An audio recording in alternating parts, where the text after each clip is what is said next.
Hello, everybody. My name is Chhorhuy, and we have Farrel, Wan Chee, and Kevin here. We're here today to analyze the Gummy chicken.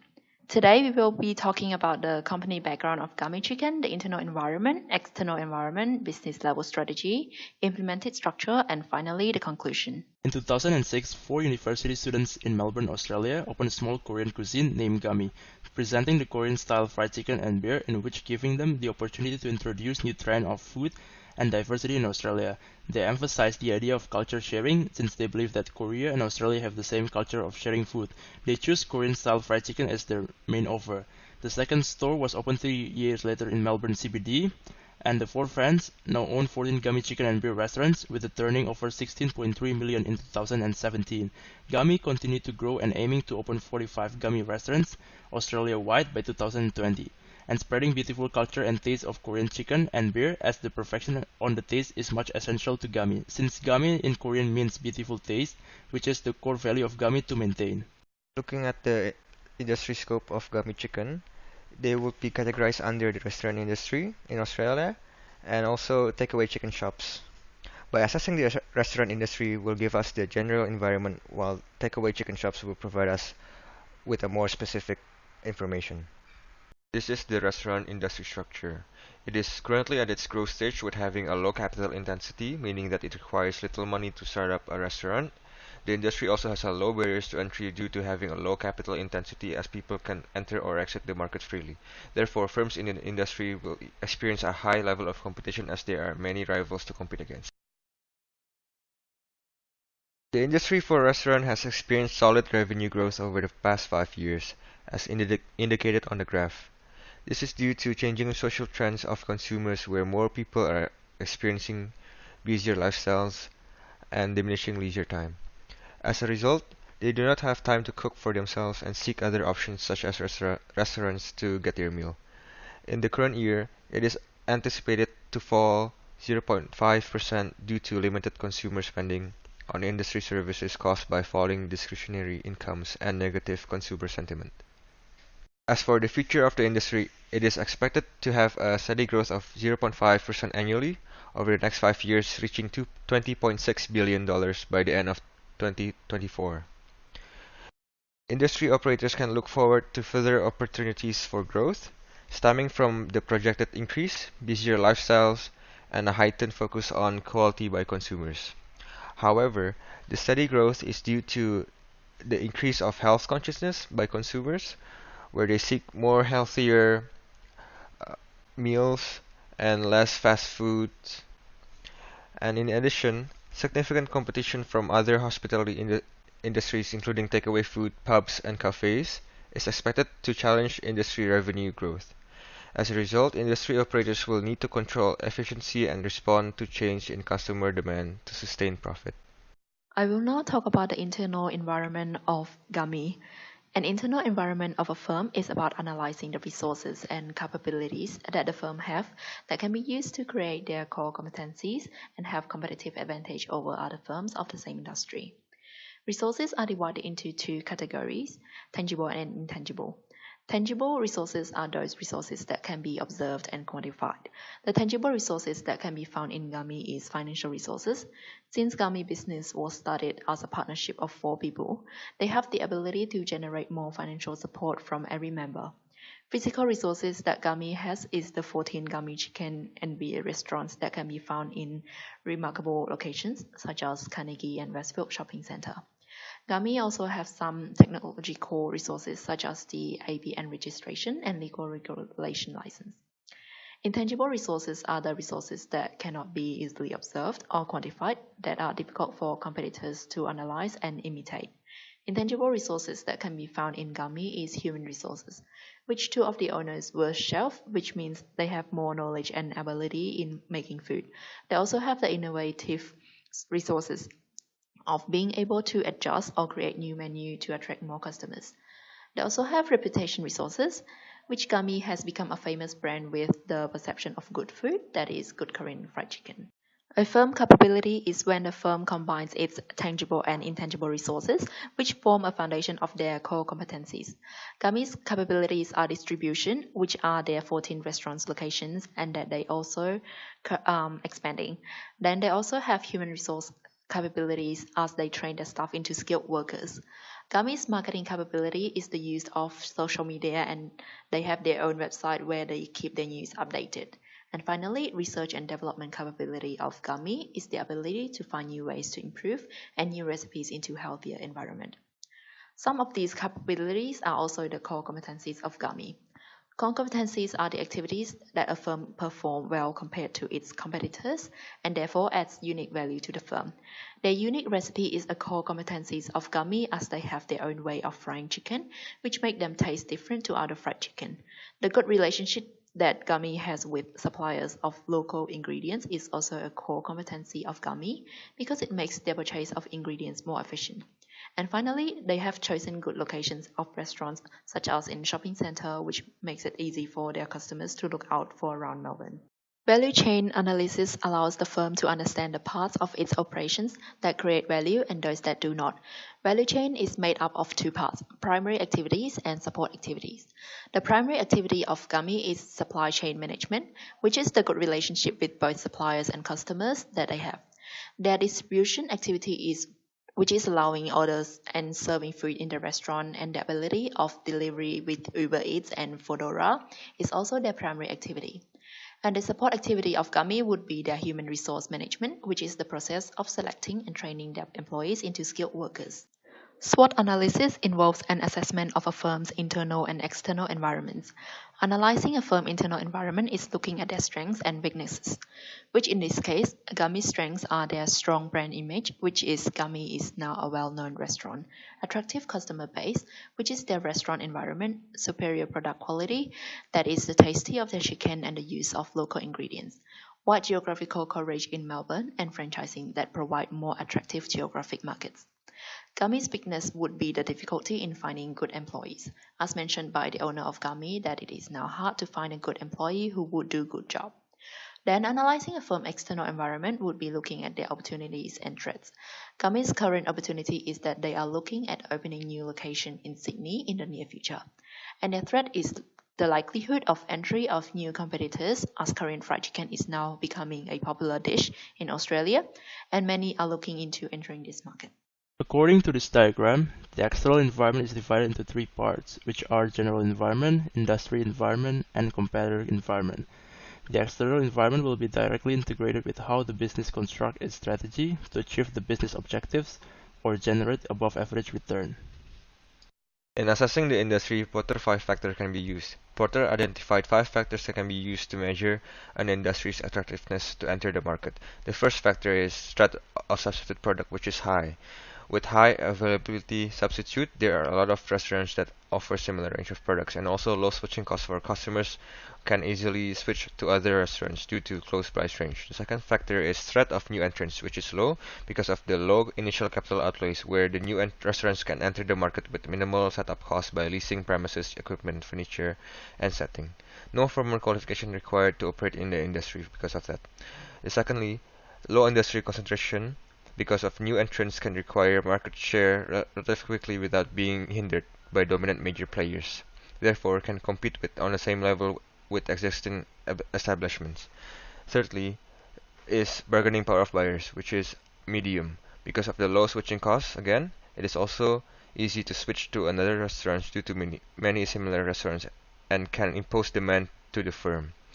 Also, an intermediate product differentiation, because of the differentiated product that they offer, such as flavor, consumer are forced to purchase the availability product from the specific firm. Fourth is the bargaining power of supplier, which is medium, because of the moderate selection of organic suppliers. Due to Gami using fresh and organic product as their ingredient, it leads a niche supplier. Therefore, it increases the bargaining power of supplier over Gami. Finally, the fifth factor is competitive rivalry, which is high because of the high numbers of firms. As the industry market is saturated, there are a lot of options to choose from. Life cycle for the restaurant industry at the moment is at its growth stage, where it is characterized by low rivalry, high growth, and low entry barriers.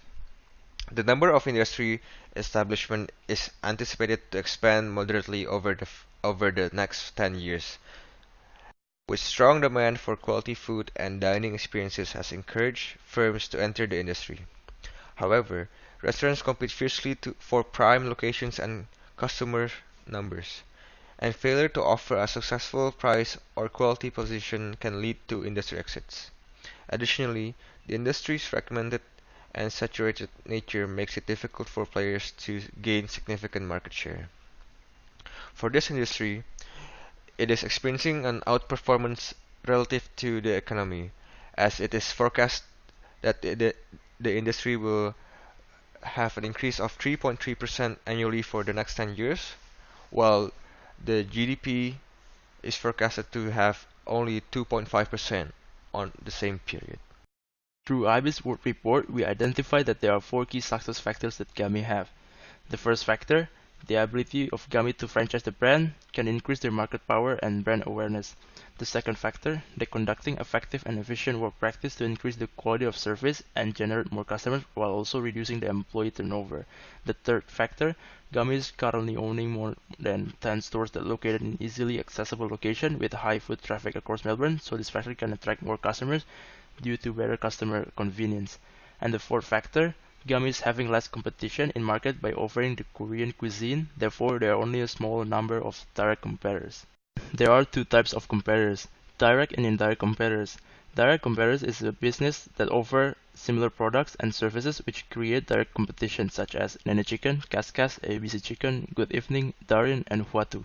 While indirect competitors is a business that offers slightly different products and services but target the same group of customers with the goal of satisfying the same need. These are sometimes also known as substitutes such as KFC, Four Fingers, Red Roosters, and Nando's. According to Peter and Shanley, strategic groups refer to meaningful collection of firms or substructures within an industry, while Porres said that they are often defined as sets of firms with similar strategies or as groups of firms isolated by common mobility barriers. According to the map, the indicator that we use for the strategic map is price for the vertical axis and breadth of menu varieties for the horizontal axis. We assume that these two factors are significant to define the position of each restaurant. And according to the map, Gami is having a medium size of bubble due to its mid-level of price and menu varieties compared to the other competitor. And the close competitors such as Nene and ABC are having similar level of menu varieties with a slightly higher price compared to Gami. And while the rest of the competitors are having a higher menu varieties like Darian, Good Evening, Fuatu, and Kaskas. So, what is a business level strategy? It is a core strategy of a business, and it is an integrated set of commitments and actions designed to gain a competitive advantage by exploiting core competencies in specific individual product markets. The main purpose of a business level strategy for a company is to position itself differently from the competitors. The firm must decide whether it intends to perform activities differently or to perform different activities. As a result, the strategy explains in practical terms how the firm differentiates itself from competitors, how it earns revenues, and where it earns its margin. The assumption of broad differentiation strategy is to differentiate the company's product offering from rivals in ways that will appeal to a broad spectrum of buyers. According to Raymond, differentiation strategies are based on providing buyers with something that is different or unique, that makes the company's product or service distinct from its rivals. The assumption behind a differentiation strategy is that customers are willing to pay a higher price for a product that is distinct in some important way. In effect, differentiation builds competitive advantage by making customers more loyal and less price sensitive to the firm's product. An example of how Gami Chicken differentiated itself from other competitors is by using its unique 17 herbs golden ratio seasoning on top of its special frying powder base to achieve a perfection. As stated by the founder of Gami Chicken, Jun Lee, in an interview. So now I'll be talking about organizational structure. Efficient organizations establish mechanisms that complement their organization strategy. But before an organization can choose and develop its structure, there are two factors need to be looked at, as they are the determinants of a strategy. As concluded by Alfred Chandler, structure follows strategy. That is, changes in corporate strategy leads to changes in organizational structure. Hence, before an organization can choose an appropriate structure, it has to first determine its strategy. The second factor will be the environment. Environmental changes have to be constantly monitored and be reflected in changes in the corporation's strategy and structure. So, in conclusion, organization strategy, structure, and the environment need to be closely aligned. Otherwise, organizational performance will likely suffer. Now we'll look at 4 different types of organizational structure. First, simple structure. It has little formal structure. Management team tends to make all the important decisions and is involved in every detail and phase of the organization. Also, they directly supervise the activities of every employee. These are centralized decision making. It also involves reactive planning. Business operates in a timely fashion to cope with highly dynamic and unpredictable environments. Due to its simple structure, it provides greater flexibility and dynamism. Next, we'll look at functional structure. It normally suits businesses who concentrate and specialize in a specific industry, but provides lower decision-making freedom in functional departments. Divisional structure. This type of structure normally fits companies with diversified product lines and have wide covered geographical areas. It is decentralized, with central headquarters and different operating units under them, as shown in the diagram. It provides more decision-making freedom. Various units act to optimize their own sales and profits without regard to the overall corporation. Lastly, the matrix structure. It is a combination of structures with both functional and divisional forms combined simultaneously at the same level of the organization. All employees are connected to both vertical function superior and a horizontal product manager. Functional and product managers have equal authorities and must work well together to resolve disagreements over resources and priorities. This can be known as dual authority and reporting structure. Gami Chicken and Beer uses simple and centralized structure, where there is tighter control from top management, which allows quicker decision-making and more effective means for coordinating the organization's action. It also eliminates potential for conflicting goals and actions on the part of lower-level managers. Looking at Gami Chicken's value chain activities in 2 different aspects, internally and outsources. In terms of internal value chain activities, Gami Chicken provides skill trainings to their employees so their employees are able to produce good quality food and services to their customers. In terms of outsources and collaboration with external partners in strategic areas, they always develop and maintain good relationships with both their suppliers and customers.